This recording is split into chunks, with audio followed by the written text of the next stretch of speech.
This is Dolynny TV, and welcome back to another edition of Edmonton Oilers.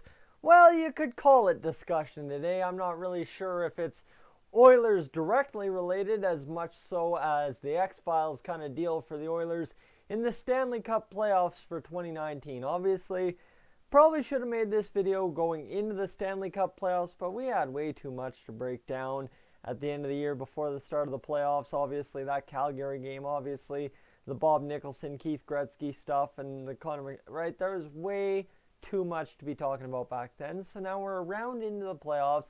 The second round is underway. Oilers fans, Canadian hockey fans in general, totally lost who to cheer for at this point. Like, seriously, what? Like, not a single Canadian team. Come on, Calgary. Seriously? You brag all year how great you are, and then you crap the bed like that. Come on now. Just saying. But to that point is, off the top, I mentioned the X-Files. And when you talk about the X-Files for the Edmonton Oilers, they are plentiful at this point. Not as plentiful as I would have thought. I went through the rosters of all 8 remaining NHL teams in the Stanley Cup playoffs, and I'm actually shocked to say there weren't as many ex-Oilers, by my judgment of ex-Oilers, I guess you could say, because,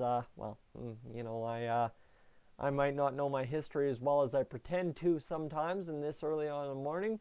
You know it's Saturday morning when Zaps crashed in the corner like that on my bed, so let's take it all with a grain of salt this morning and get on with the video, shall we? A long intro, long-winded, that's what I'm good at, I guess. See, I'm still going. I'm checking my phone because I'm getting notifications. Jeez. All right, let's get on with it. Obviously, 3 teams I noticed with ex-Oilers on them. 2 in the Western Conference, 1 in the Eastern Conference. You guys already know what I'm talking about there. So for the Dallas Stars, they actually have a combination of 3 guys that were, well, you know what, 2 of them were popular Oilers when they were here, and the other guy played a couple of games. So that's, like I said, I tried to figure out, even if you had only played 1 or 2 games, I tried to get that under the radar as well, but I might have missed 1 or 2 guys like that in the East or in the West.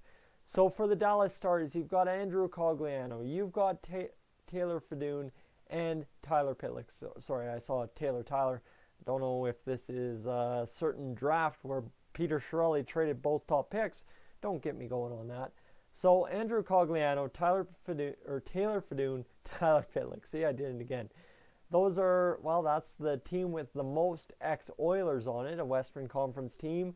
Tyler Pitlick, a guy that's always been popular with the Oilers organization back in the day when we were all fans of Tyler Pitlick, but the injuries kept him back, but now he has a chance to succeed in the NHL playoffs. And honestly, how great would that be to see, right? For Tyler Pitlick, a very, well, long journey, I guess you could say, with all those injuries as well. So for him to go in there and possibly get it done for the Dallas Stars, that wouldn't be bad. He's only played 5 games, though, and hasn't had any points, so let's not get ahead of ourselves too much when it comes to him. Now, Andrew Cogliano, I thought I had this already, but apparently I don't. Andrew Cogliano, when it comes to him, he has lots of playoff experience. It's not like we have to cheer for him to go deep into the playoffs for the first time in his career. He's had playoff experience all but every year since 2012-2013. So the guy's been absolutely phenomenal getting to the playoffs with the Anaheim Ducks, now with the Dallas Stars. 1 goal, 7 games, good on him. And then Taylor Fedun, this is where it gets interesting because Taylor Fedun's, I guess, a fill-in guy on the roster for the Dallas Stars at this point. Can't really blame him. He's never really found a place to stick. I mean, the most games he played in the NHL this year is 54, and that's this year, like I said. He's played 3 games in the playoffs. Not done much, but I don't think it by any means of imagination has cost the Dallas Stars any playoff chances. So for Dallas, I think, honestly, if you're looking at those guys, you're probably thinking, Andrew Cogliano was a fan favorite, Tyler Pitlick was a fan favorite, but they didn't see great success in Edmonton, right? They weren't lighting up and making the playoffs and all that. So do we really sit here and count those guys as guys that we can, oh man, that's the team to cheer for out of the three that I mentioned off the top? Well, let's go over to the St. Louis Blues, and you guys probably can already figure out who I'm going to be talking about there in terms of David Perron to start it off. David Perron, well, you know what? He's had an interesting travel. He had that 2 seasons in Edmonton, never really amounted to, well, too much, 57-point season, and then the next year only 19 points in 38 games before being traded.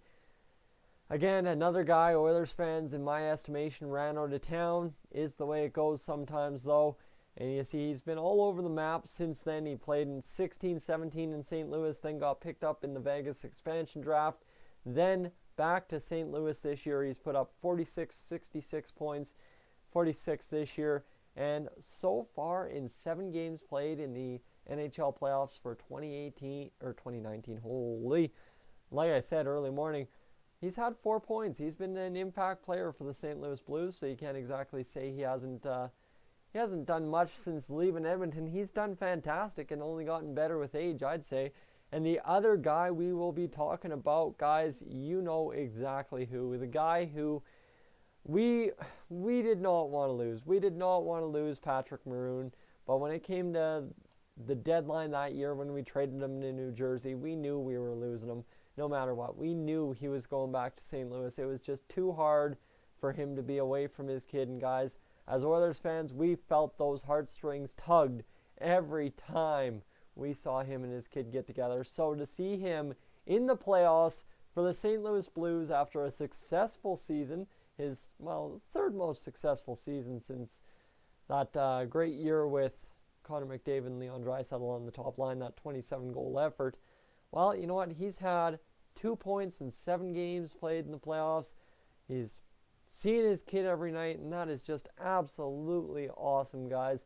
So for Patrick Maroon, I think if you're sitting there as an Oilers fan and you need a Western Conference team to cheer for, and you know the storylines as well as we mostly do, as hardcore, as passionate, whatever you want to call it, well, guess what? Patrick Maroon and a guy like David Perron, who fell out of favor with the Oilers fans at times, fell out of favor with coaches, all that. Well, guess what? That's the St. Louis Blues for you right there. There's more storyline to the Blues than I'd say there is to the Dallas Stars at this point. And, all right, well, you know what? We have to get to it because this is the big ticket item we've discussed a couple of times over at this point already.